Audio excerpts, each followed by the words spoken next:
welcome to the podcast. So pumped to be giving you some video tips from the two experts here at Higley Unified in Arizona. Jessica and Luz are going to share some of their strategy. And I think what you're going to love the most out of this is that it's doable, you guys. It's not like they're posting 3 reels a week or anything like that. They're gonna break down what channels they use and then how they strategize and find ideas that they can then apply to their schools. They're going to break down some of the tools they use. You're not going to want to miss this interview to the end because they share some great strategies and social media tips all the way to the end. So excited for you to listen today. And just a reminder, you guys, I share valuable free tips every other week in my free newsletter. I hope you're receiving it. It comes right to your inbox. In addition to having links to, the most recent podcasts, you're going to see tips and strategies from other schools. You're going to see examples of posts that are working well right now, and a lot of other resources that are from across the country that are working well for schools. So if you're not signed up, head on over to socialschool4edu.com. You can get signed up there. So now let's get into this week's K-12 PR tip. All right, today's K-12 PR tip, it's all about growing the number of followers on your Facebook page. You guys, the back to school season is here. There's a lot of people interacting with your posts. There might be new families, new connections, new community members, and you may have forgotten about the invites. So what the invites does is if people have interacted in some way with the post that you've shared, but have not yet followed your page, you get the chance one time to invite them to follow your page. So maybe they'll get to see more of your content. I like doing it from my phone, from my Business Suite app.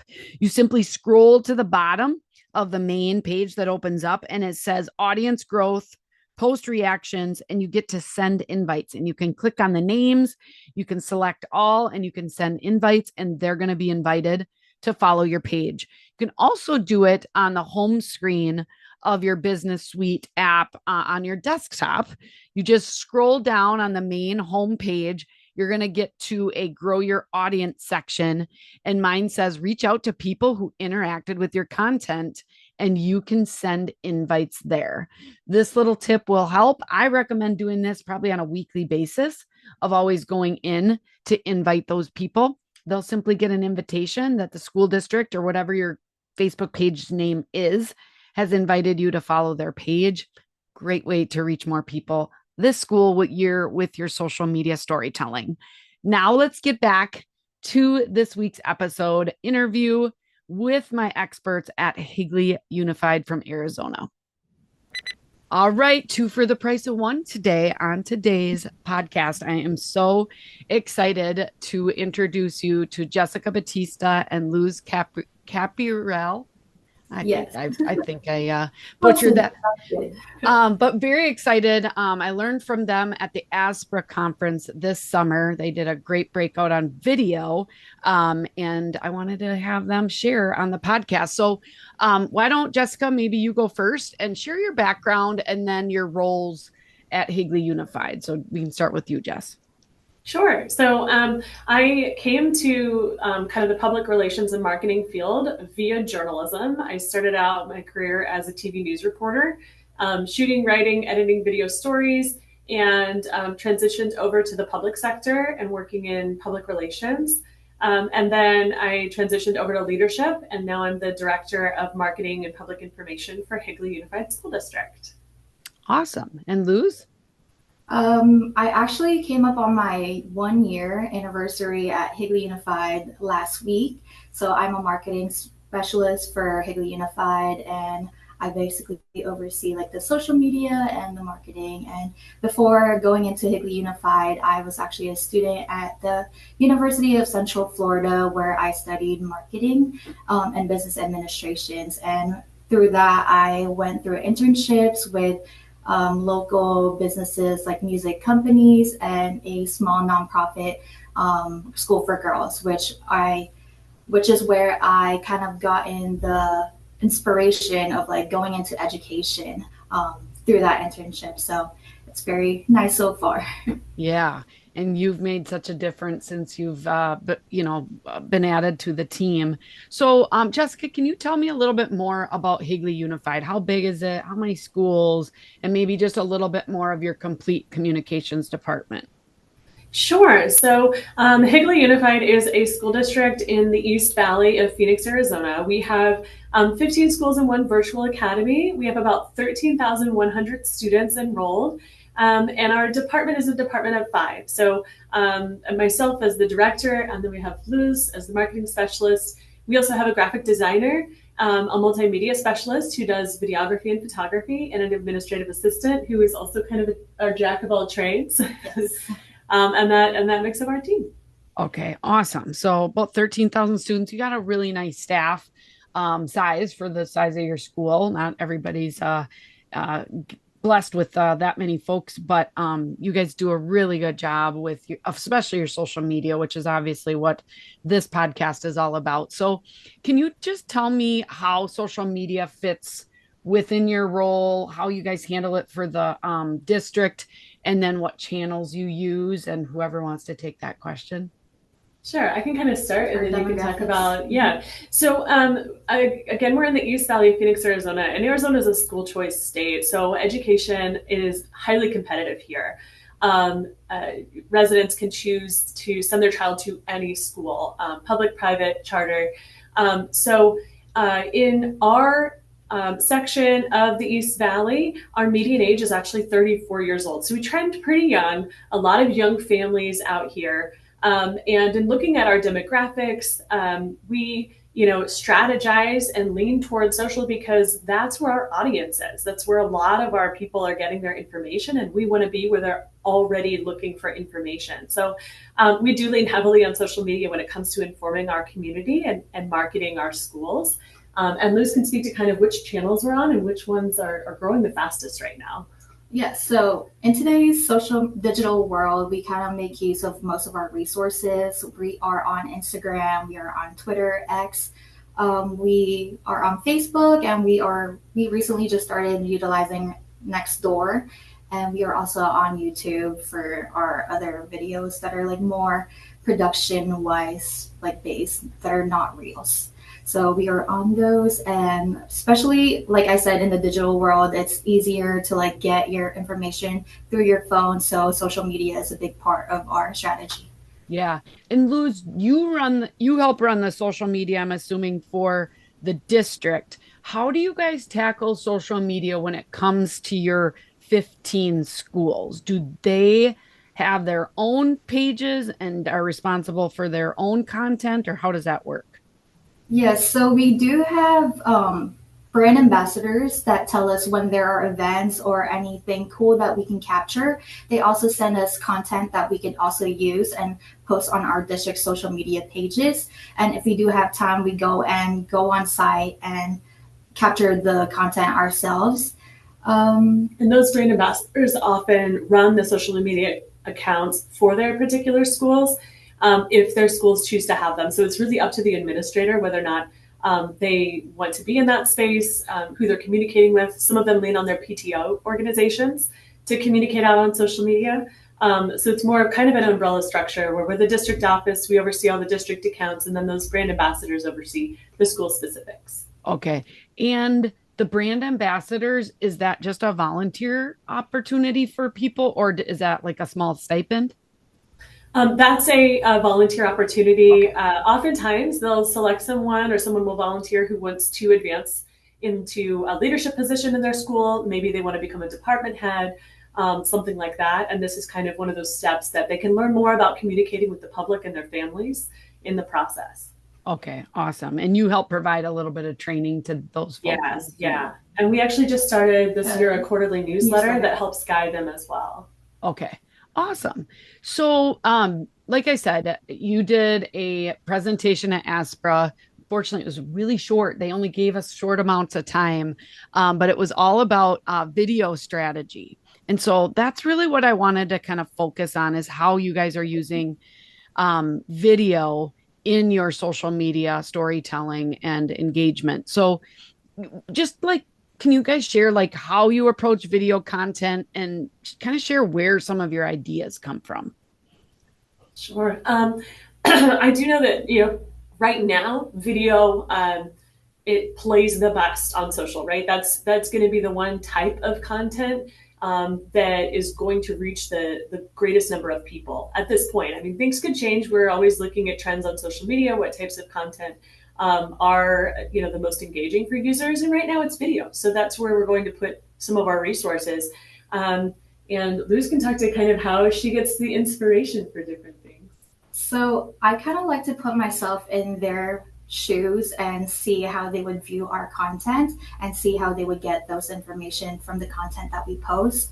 I kind of get my inspiration from those around us. Those that are posting trending videos or other school districts that are doing trending videos. I kind of get that inspiration from them and see how they're using that trending audio to kind of capitalize on that audio and kind of use it for their niche. So let's say a brand that's like not necessarily education does like a trending video, you're gonna want to find out how you could use that video and that trend into your strategy, into education.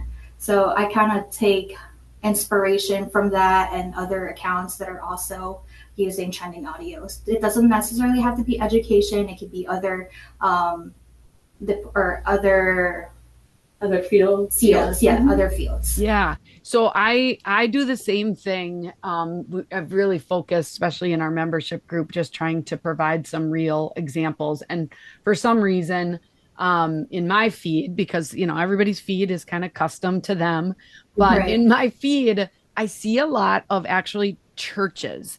And I think there's a lot of churches that are doing really good things with the way they're using social media and trending ideas of how to invite people into events, which in some Right. cases is a lot what schools are doing. And so that's one area of I guess good inspiration that I've found. Have you found any other like key areas that have been really helpful to you, Luz? Like other like accounts or Well, whether it be trending things like with fashion, maybe it's Nike or maybe it's I don't know. I thought it was unique that for me churches was coming up. I'm sure, there's things that no. are on dentists. There's things, that you can draw on inspiration, but have any of those areas been more inspiring to you than others? So I have been seeing that trend with churches, and I got that inspiration with the Fine Arts Festival promo with our like come to Oh, our yeah, Fine yeah. Arts Festival, and that's when we did it with our administrators and other staff in our district. I do get inspiration from like random companies like Duolingo does a lot of good marketing. Wendy's does a lot of good marketing, and they're funny, they're engaging, but they also are very informational, which is like kind of what my goal is to make it entertaining for the viewers, but also make it so that we give out our information very well. Yeah. Yeah. And it is pretty easy to take some of those ideas and be like, oh, this is how we could flip it for, this event or to promote this opportunity. I was just looking at one of the videos that you just did recently for applicants. So you said you were looking for, and I'll share that in the show notes as well. But I think you had over 5,000 views on Facebook and like over 6,000 views on Instagram, which, everybody's looking for staff right now and to maybe fill positions, right? Yes, definitely. I actually took inspiration from a police department from another state. So they were doing that for their applicants as well. And I just used the trending sound. And of course, I'm grateful that some of our staff members were kind enough to volunteer themselves into the video because it's kind of hard to get those people in the videos where like you kind of pull some strings. Not or, like, everybody like, wants to be in front of the camera, exactly. But we're lucky they trust us, yes. And we've built that, credibility and the reputation, and so we have some volunteers who are willing to get out there. Yes, and definitely show them an example of like the video you're doing and see how well it works. That way, it's easier for them to volunteer.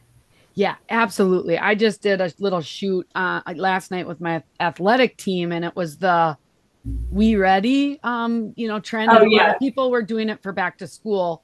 Well, I did it for a big game, like it's a rivalry game where they play for a battle of a birch tree axe. It's a whole story thing.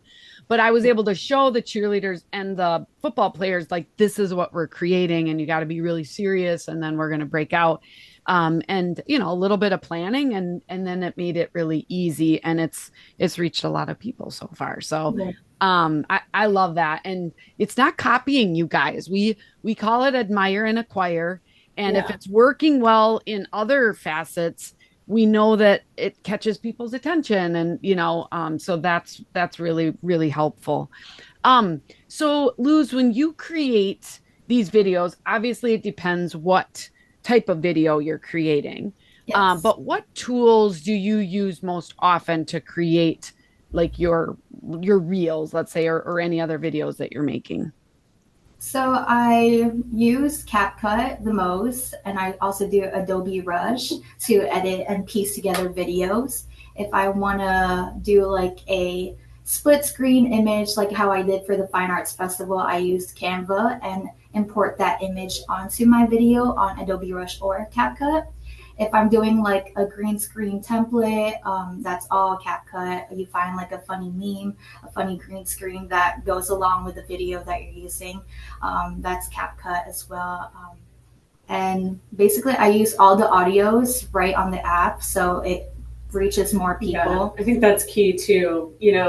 We talk about admire and acquire, but we do know that some of these trending audio, it's going to make or break. It's going to make that difference in where your video is going to be seen. Right? You can have a potential to reach a much larger audience if you capitalize on some of those specific things in the algorithm that are trending. Right. Yeah. It does do better than an original sound that Mm-hmm. you post. So Okay. Yeah, and it's pretty easy to see trending audio, which has the A little little up arrow going up. up Mm-hmm. arrow. And then also, I mean, even if it's any kind of audio, it's better to include it within Instagram Reels, like if you're creating it there. I got a question for you. When you are posting, let's say, a reel, and you're going to have that post on both Instagram and Facebook, do you just post it through Instagram and then have the little toggle that says post this to Facebook too? Or are you posting it in two different spots? Or do you post it through Business Suite? So I do just post it right on the Instagram and hit that toggle Facebook because usually when you hit that toggle on the Instagram app, it automatically puts the trending sound that it came with on Instagram. You don't have to find it on Facebook too. Yeah. So it just automatically works together. If it does, there's still some instances where it doesn't show the Facebook toggle. I do upload the video itself and try to find like a similar sound that goes along with it. So it still has that trending audio. Yeah. And if any of you have tried that and you're like, there's not as many songs on Facebook as there is on Instagram, that's true, but they're getting better, I've found. So there are more songs available. And of course, if you can't find some of the trending audio on Instagram, you definitely want to be set up as a creator account and not just a business account, right? Yes. Yeah, there's Yes. some tricks that you can use to kind of get that audio, but you would require a workaround if you have that business account because some of that audio is blocked for businesses. Yeah. Yeah. So, a question for you, Luz, with CapCut. Do you have a paid account for CapCut? So you don't need a paid CapCut account. There are some free tools, free templates that you can use. Just beware of which ones you want to use. At the end, there is a TikTok watermark. You are able to delete that before you upload it onto your gallery. Okay. So, you don't need a paid version of CapCut, but do you have it? No. We're going to link them to your social media channels, and I really would love for you guys to look at some of these and be like, "Hey, I can create this." And if you don't know how, get talk to one of your students, do some reverse mentoring, because I'm sure that they'll be able to, assist you as well. But it's just really good to know that you don't necessarily have to have the paid version of CapCut. So you I will talk, say we do, sorry, yeah, we do have the Adobe Premiere Creative Suite. okay, So we're able to use the free versions of some apps because it works as kind of a shortcut when you pair it with these other editors. okay. So with Adobe, you have a paid account, but not for CapCut. And Yeah. Canva, I'm assuming you probably have like We do Canva. have a professional account for Canva. We use that for graphic design, for all sorts of different things. Yeah. And my biggest advice too, as you're listening, guys, is you don't have to be a master of all of these. You Mm-hmm. can pick which works well for you. I do a lot of my editing right in Instagram, and I'm able to do quite a bit of it. But I did you jump into CapCut because that made it a lot easier. Actually, I don't think I ended up using CapCut. I had to do one of the reverse, like where you crumple up a piece of paper and you throw it, and then you do the reverse version of it. And the Instagram doesn't have that in there. TikTok has it, and I think CapCut makes it easy to do that, right? Yes, it does. Okay. Yeah. Okay, awesome. Why do you think some of your videos have been so successful? Like you had the POV, which you can tell me what that stands for, POV graduation video. It reached over 120,000 people. Like why do you think some of these have been so successful? So I feel like we just touch on like a good story to promote and to share. And graduation was a very like That's like big a milestone. universal Yes. story that kind of everyone was living at that time, right? Mm-hmm. It was graduation season. We are fortunate in Arizona that where ours happens actually a little bit before a lot of other states. So I think we were on the forefront of all the graduation content, right? Yes. And then you chose the audio and the style. Yes. So I chose like the POV. POV means point of view. So you would kind of watch it as if it was your point of view. So it was like you what was the caption again? It was like you blinked and high school was over. And it kind of gave that like nostalgic feeling where it's like, oh, it feels like that 4 years was so fast. We blinked and it went by, and like all these memories that you're feeling while you're walking through graduation, it's like hitting like all at once while you're like sitting there waiting for you to move your tassel to the side. It was just like kind of pull some heartstrings and relate to like the graduates, really the parents, like everyone that are like going through it. And a lot of people have gone through it in the audience too when they were younger. So it's kind of like very emotional and nostalgic. Yeah, it just resonates with people. It's one of those events, and the style in which you did it was just very compelling, I think. And I think that's why it really took off. You have that perfect combination of, the trend that was happening at the time paired with really compelling content and a kind of a universal emotion that everyone was feeling at the time. We've had other pieces of content, like we have two graduates that just went to the Olympics, and they both actually a couple of weeks ago came back, one this week and the other last week, came back to say hello to all their teachers and everything, kind of talk about their experience at the Olympics. And those two did really well also. And again, it was that, that pride that people feel in their school and in their alumni, and paired with, the platform and the trending sounds that you used for those. I think it just resonates with people. And then we also had, of course, when you partner with somebody who's really well known, I mean, these are Olympians, their followers and their audience picks up on it too. So I think those really, those two pieces of content got really amplified as well because we had such influential partners in those pieces of content. Right. And the graduation video with the POV, I think a big part of it was the trending audio too, because a lot of other schools from different states, different countries even commented and shared our posts and like commented like this is relatable. This is like I wish like high school wasn't over, like commented like all these like things that kind of related to like that feeling of the video that was conveyed.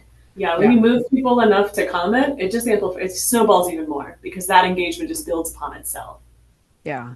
And I think, like you said, school, good and bad and everything, like everybody has memories of school, right? And so when you can hit on some of those things, and like you said, no matter whether they're a student or a graduate of one of the high schools at Higley Unified, or they're anywhere in the world, you can just really relate to that. So I love it. Okay, I've got to ask you about your video strategy. A couple questions. Do you have a goal of trying to do like one reel a week on your page, or what's your strategy as far as quantity? So I do have the goal of at least doing 2 to 3 reels a month, but whenever opportunity arises, we go to that event, we get some clips, we put it in a reel and then post it whenever we can. So it's like we get something out. It doesn't have to be like, oh, we have to post like 5 or 10 reels a month. I do have that small goal of 3 to 5, and then whenever opportunity arises, we do post. Yeah, I think consistency is a key component of being successful and keeping your audience engaged on social media. But again, like we don't want to force it, right? We want to make sure that the content is visual and worthy of video, and if there's information that we want to get across, how can we do it in a video package? How can we do it in a way that's going to resonate with people, going to engage with people? But yeah, no hard numbers in terms of quotas here. Okay. Well, I think everybody just breathed a big sigh of relief that's listening, okay? Because they're just like, oh my gosh, if I got to do 2 of these a week and keep up with all these trends, it's like 2 to 3 a month. Honestly, I feel, and my age is a lot different, I think, than yours, Luz. I'm 46. I don't spend a ton, and you might not either, spend a ton of time looking at short video, but I can honestly sit and scroll for about 10 minutes and I'll get 2 or 3 ideas that I could use at a school, right? I agree. So like I do the same thing where I like scroll for like about like 5 minutes.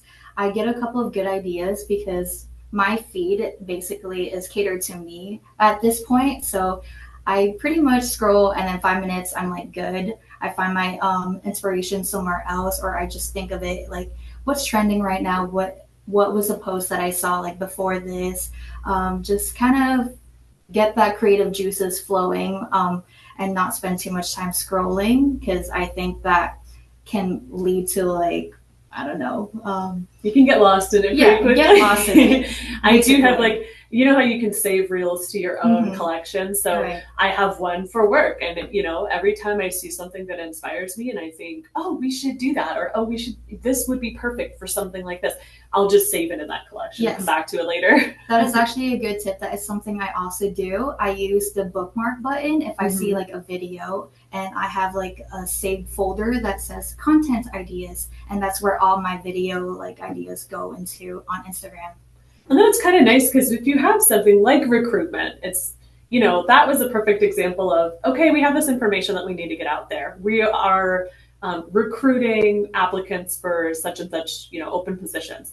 We could post text that says we are recruiting applicants for such and such positions with a link to our applications page. But then if you go back into your saved folder and you think, okay, how can we say that in this way? How can we say that same thing and make it entertaining for people so that they're learning something and they're getting the information, but they don't even know, Yeah. Okay. And so another question is, are you looking mainly on like Instagram reels or Facebook reels, or are you going over to TikTok? What is your preference? I mainly stay on Instagram reels. Okay. Rarely TikTok, but Instagram reels more because your trends on Instagram is different on TikTok. Sometimes Instagram can be a little late on like the trends from TikTok. So whatever goes on TikTok anyways goes to Instagram later on. And whatever is trending on Instagram is trending on Instagram now, even though it's like way later may than have TikTok. already trended So on TikTok. yeah, so it still like helps to like just use Instagram itself for like finding inspiration and other like Instagram accounts. And for Okay. our audience, we do have school sites that have their student government association and other clubs and things that have information that they're disseminating out to fellow students who have TikTok accounts, and they use that as their platform for communication. We've explored it. I've found that advertising can be really, really good on TikTok in terms of getting those click throughs to your website. But in terms of our audience at this time, when we're looking at parents of young children, I think that we may be headed towards TikTok as those groups age up. But at this point, our Instagram platforms are our fastest growing and they have the most engagement. I had explored TikTok and found we had a lot of engagement with students, which is great if you're looking to communicate with students and if you have, that as one of your communication goals and that you want to engage the students. But when we're engaging with people who are parents, they're making those school choice decisions. This is the platform that we've, got data behind it that is the most successful right now at this point. I'm not to say is that won't switch to, Right. Threads or Mm-hmm. TikTok or whatever else comes along, because we know it's always changing, and that's part of what we do is try to keep up with those changes. Yeah. So if you create a video, let's say you create a short reel about an event that's taking place, do you also share it in maybe photo form in a different post? How do you approach trying to capture those if you're going to have possibly the option for two different ways that you tell that story? How does that work? So we do, if it's video worthy or something Mm-hmm. that we could take a video of, then we'll go ahead and make a video reel out of it. But we also have a multimedia specialist that is at the event too, who takes the pictures while I'm out on the field taking video reels. And we do post both of them just as like a reminder, hey, this happened. Or if it's an event that we want to do, like the college and career fair, Mm-hmm. he took like videos or he took photos of it. And then we also have like flyers that will go along with it too. So it'll be like an event that we can use like the photos for like a Multiple reminder. uses. Yeah. So sometimes we'll give something kind of a second push. Mhm. Yep. In a different form of content, right? And then other times, I think what is interesting about your role in the multimedia specialist and how you guys work together. For example, we have more highly produced videos that he does. One of them is the principal spotlight videos, and these are really like you get to know the school principal. They're walking around, engaging with students, and it's really kind of telling the story of that school culture. It's a more in-depth video. They're about 1 to 2 minutes long. And what he'll do is he'll shoot it all on a DSLR camera, edit it all together, and then make a vertical version for us to put out on Instagram and on Facebook. And then that other version of it kind of lives on YouTube. We send it out on our newsletters. We post it on our website. So we have kind of two versions that are tailored to the platforms that they're being released on. Okay. That kind of answers my next question too. So, one, just making sure that everybody knows just because you create a reel or just because you share videos doesn't mean you can't go and share it the other way because Mhm. the algorithm, a lot of people don't see everything that we post. And then I was going to ask you about, hey, are you doing some longer form content? Sounds like you are, and then you'll create a version that you could still end up utilizing that for your real content, which would be under 90 seconds. Yes. Yeah. And sometimes that means, if it's a much longer format video, you create maybe a 30-second promo and push to that longer content. Right. Now, when you do your reels or your videos, like if you're at an event, Luz, are you using your phone or are you using a DSLR camera or something more? I'm just using my phone.